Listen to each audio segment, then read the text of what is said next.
So, hello friends. This is example number 1 for welded connection. तो data क्या है हमारे पास? A tie plate of 75 by 8 mm is connected to the gusset plate to transmit a factored load of 120 kilonewton. ये size की हमारे पास plate है 75 by 8 mm और उसको गसेट प्लेट के साथ हमें कनेक्ट करना है। जो कनेक्शन है उस पर 120 किलो न्यूटन का लोड आता है। Determine the size and length of fillet weld assuming site weld Fe410 की प्लेट है और ये E41 इलेक्ट्रोड हमें वेल्डिंग के लिए यूज़ करना है। ठीक है, अभी जैसे कि हमने देखा था कि बोल्टेड कनेक्शन जो होता है उसमें बोल्टेड कनेक्शन डिज़ाइन करने का मतलब क्या था कि आपको 12 mm या 16 mm या 20 mm XYZ साइज़ के बोल्ट्स कनेक्शन के लिए कितने चाहिए, उसके नंबर्स कितने चाहिए वो फाइनलाइज करना था। अभी वेल्डेड कनेक्शन की जो डिज़ाइन है उसमें आपको क्या करना है कि कनेक्शन करने के लिए कितना mm का वेल्डिंग करना है और वो वेल्डिंग कितनी साइज तक करना है, कितनी लेंथ तक करना है, वो आपको फाइनलाइज करना है। तो इसको बोलते हैं वेल्डेड कनेक्शन की डिज़ाइन। ठीक है, आपको वेल्डिंग की साइज और लेंथ ऑफ वेल्ड आपको फाइनल करना होता है। ठीक है, सॉल्यूशन क्या रहेगा? यहाँ पे हमने देखा 75 बाई 8 mm विड्थ की जो प्लेट है। ओके, तो 8 mm थिकनेस वाली जो प्लेट है उसको हमें कनेक्ट करना है। तो जैसे कि मैंने बताया आगे कि कोड में IS 800 में पेज नंबर 78 पे यहाँ पे आपको एक टेबल दिया है, टेबल नंबर 21, जिसमें फर्स्ट लाइन है 0 to 10 के लिए 3 mm साइज का वेल्ड आपको लेना है। ठीक है, तो यहाँ पे हमारे पास 8 mm साइज की प्लेट है, तो उसके लिए हमने जैसे कि देखा कोड में 3 mm साइज की प्लेट वेल्डिंग की साइज लेनी पड़ेगी। ठीक है, उसके बाद मैंने आपको बताया हमारे अगले पुराने वाले लेक्चर में कि मैक्सिमम साइज ऑफ वेल्ड कैसे फाइनलाइज करनी है। ठीक है, तो मैक्सिमम साइज ऑफ वेल्ड जो है वो कुछ ऐसे देखेंगे हम लोग। कोड है हमारा, ठीक है, तो कोड में हमारा जो एग्जांपल था उसमें हम लोग देख रहे थे कि मैक्सिमम साइज ऑफ वेल्ड कैसे फाइनलाइज करनी है।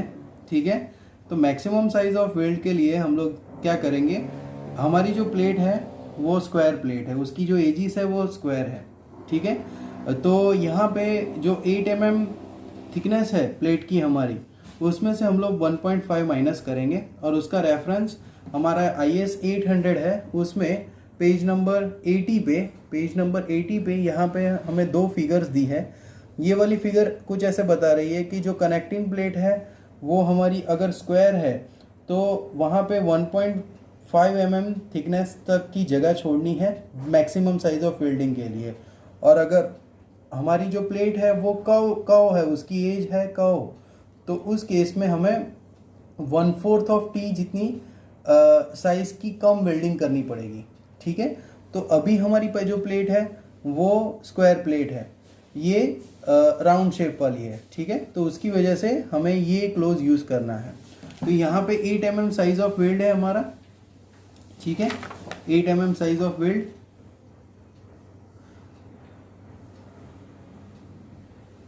8 mm साइज प्लेट है हमारी थिकनेस की, उसमें से 1.5 माइनस करने के बाद 6.5 हमारा रहेगा।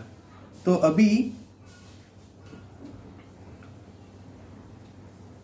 3 mm minimum size of weld है और 6.5 mm maximum size of weld है।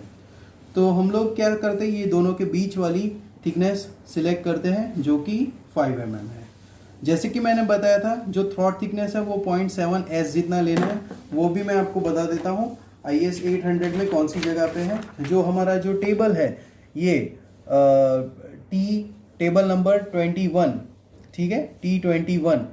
ओके, तो उसमें ऊपर की साइड पे यानी कि यहाँ से नीचे से हम लोग देखेंगे close number 10.5.3 effective throat thickness है। उसमें 3.1 में the effective throat thickness of fillet weld shall not be less than 3 mm and generally not exceed 0.7 T T और 1T under special circumstances. Okay, और जो T है वो क्या लेना है, थिकनेस ऑफ थिनर प्लेट हमें यहाँ पे लेना है। ठीक है, हमारे पास तो एक ही प्लेट है यहाँ पे। ओके, तो TT हमारा बनेगा 0.7 इंटू एस। एस जो है वो साइज ऑफ वेल्ड लेना है, तो एस 0.7 इंटू 5 है, तो 3.5 mm लेना है। ठीक है, P हमारा 1.20 किलो न्यूटन है, तो 1.20 किलो न्यूटन है। अभी फॉर फिलेट वेल्ड ये कोड का इक्वेशन है, मैं आपको दिखा देता हूँ। IS कोड में पेज नंबर 79 पे ये इक्वेशन आपको दिया हुआ है। ठीक है, वो इक्वेशन यहाँ पे है।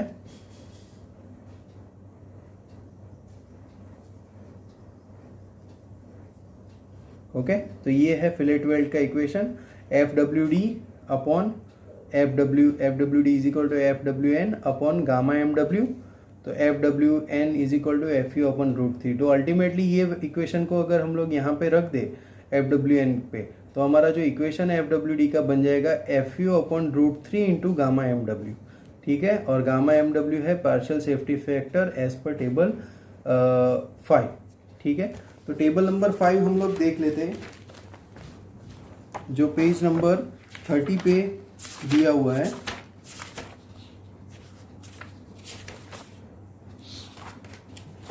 पार्शियल सेफ्टी फैक्टर का जो टेबल है, table number 5, partial safety factor for materials gamma M। यहाँ पे हम लोग देखेंगे वेल्डिंग।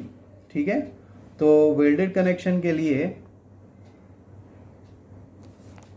जो आखिर वाला है वेल्ड्स गामा MW, तो यहाँ पे हमें दो ऑप्शन मिल रहे हैं पार्शियल सेफ्टी फैक्टर के, शॉप फैब्रिकेशन और फील्ड फैब्रिकेशन। तो अब बाकी सब वैल्यू सेम है दोनों के लिए। ठीक है, लेकिन वेल्डिंग में ही 1.25 फैक्टर ऑफ सेफ्टी है शॉप फैब्रिकेशन के लिए और 1.5 है फील्ड फैब्रिकेशन के लिए, क्योंकि दोनों में डिफरेंस है। जब हम लोग फील्ड पे फैब्रिकेट करते हैं, फील्ड पे खड़े रह के वेल्डिंग करते हैं, सपोज 10 मंजिला ऊपर हमें वेल्डिंग करना है, तो उसकी जो इंसान वेल्डिंग कर रहा है उसकी इफिशियंसी में थोड़ा चेंज रहेगा। ठीक है, तो उसकी वजह से वहाँ पे सेफ्टी फैक्टर हमें ज़्यादा लेना पड़ता है। जबकि शॉप वेल्डिंग हम लोग करते हैं तो उसमें इफिशियंसी या सेफ्टी में कोई प्रॉब्लम नहीं होता, तो उसकी वजह से सेफ्टी फैक्टर है 1.25 ही रहेगा। यानी कि फील्ड वेल्डिंग के समय पे फैक्टर ऑफ सेफ्टी हमें थोड़ा ज़्यादा लेना पड़ता है। ठीक है, तो यहाँ पे हमारे एग्जाम्पल में फील्ड फैब्रिकेशन ही उन्होंने बोला है, साइट वेल्ड यहाँ पे बोला है साइट वेल्ड, तो उसकी वजह से FWD is equal to FWN upon gamma MW, ये हमारा कोड का इक्वेशन है, जिसमें FWN is equal to FU upon √3 है। यहाँ पे गामा MW की मैंने वैल्यू लिख दी है 1.25 फॉर शॉप वेल्डिंग और 1.5 फॉर फील्ड वेल्डिंग। ठीक है, तो उसके हिसाब से हमारा जो आगे का एग्जाम्पल रहेगा फॉर शॉप वेल्डिंग FWD, ये इक्वेशन बन जाएगा FU upon √3 gamma MW। FU है 410, √3 1.25 पार्शियल सेफ्टी फैक्टर, तो 189 हमारा आंसर रहेगा शॉप वेल्डिंग के लिए FWD का। और फॉर फील्ड वेल्डिंग के लिए वही आंसर, यहाँ पे फैक्टर ऑफ सेफ्टी चेंज हो जाएगा, 1.25 की जगह पे 1.5 और 158 हमारा आंसर रहेगा। तो अल्टीमेटली ये जो स्टेप है हमें करना नहीं है एग्जाम्पल, दोनों ही कोई भी एग्जाम्पल में दोनों में से एक ही स्टेप करना है। ये जस्ट आपके एक्सप्लेनेशन के लिए मैं आपको बता रहा हूँ। ठीक है, उसके बाद हमें वेल्डिंग की लेंथ ढूंढनी है। ठीक है, तो उसके लिए IS 800 में क्लोज 10.5.9 पेज नंबर 79 हम लोग देखेंगे। तो पेज नंबर 79 पे ये इक्वेशन आपको वहाँ पे दिखाया है, मैं दिखाता हूँ आपको। सॉरी, पेज नंबर 79 नहीं, पेज नंबर 80 पे। ठीक है, तो ये है हमारा पेज नंबर 80। ओके, तो पेज नंबर 80 पे ये इक्वेशन है, जो फिगर्स मैंने दो बताई थी मैक्सिमम साइज ऑफ वेल्ड के नीचे के पोर्शन पे। यहाँ पे आपको इक्वेशन मिलेगा FA और Q is equal to P upon LW into TT। ये इक्वेशन है जिसमें से LW और TT को आप सामने ले लोगे तो इक्वेशन बन जाएगा P is equal to TT LW into FA। ठीक है, तो ये इक्वेशन हमें यूज़ करना है। तो ये इक्वेशन के हिसाब से P is equal to LWTT/FWD। ये इक्वेशन यहाँ पे पेज नंबर 80 पे से आया है। तो यहाँ पे P हमारा लोड था 120 इंटू 10⁻³ 120 किलो न्यूटन का लोड हमारे जॉइंट पे लगता था। LW लेंथ ऑफ वेल्ड हमें फाइंड आउट करना है। थ्रॉट थिकनेस 3.5 हमने आगे कैलकुलेट करके रखी है।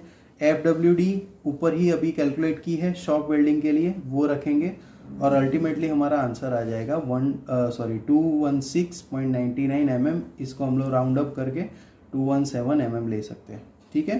कंसीडरिंग साइड वेल्ड, अभी दो चीज़ें हैं। हमारा जो वेल्डिंग है उसे हमें कहाँ करना है, अभी मैं आपको फिगर दिखाता हूँ। ठीक है। तो अभी हम लोग देखते हैं कि दो टाइप से हम लोग वेल्ड कर सकते हैं। ये हमारी प्लेट है, ओके, ये प्लेट है और ये एक गसेट प्लेट है पीछे वाली बड़े वाली। अभी जो हमारी प्लेट है यहाँ पे उस पर 120 किलो न्यूटन का लोड लगता है। हम लोग यहाँ पे साइड में भी वेल्ड करेंगे, दोनों साइड पे भी वेल्ड कर सकते हैं और तीसरी साइड पे भी वेल्ड कर सकते हैं। अभी वो हमारा ऑप्शन है कि थर्ड साइड पे वेल्ड करना है कि नहीं करना है। अगर नहीं करना है तो वहाँ पे हमें एंड रिटर्न करना पड़ेगा। एंड रिटर्न 2s जितना वेल्डिंग करना पड़ेगा। एंड रिटर्न की जो लेंथ मिलेगी उतनी लेंथ का यहाँ पे वेल्डिंग करना पड़ेगा और बाकी वेल्डिंग हमारा दोनों साइड पे डिस्ट्रीब्यूट हो जाएगा। ठीक है। ओके। अगर हमें तीसरी साइड पे वेल्डिंग करना है तो तीनों ही साइड पे हम लोग वेल्ड इजीली कर सकते हैं, तो वो हमारा दूसरा केस है। ओके। तो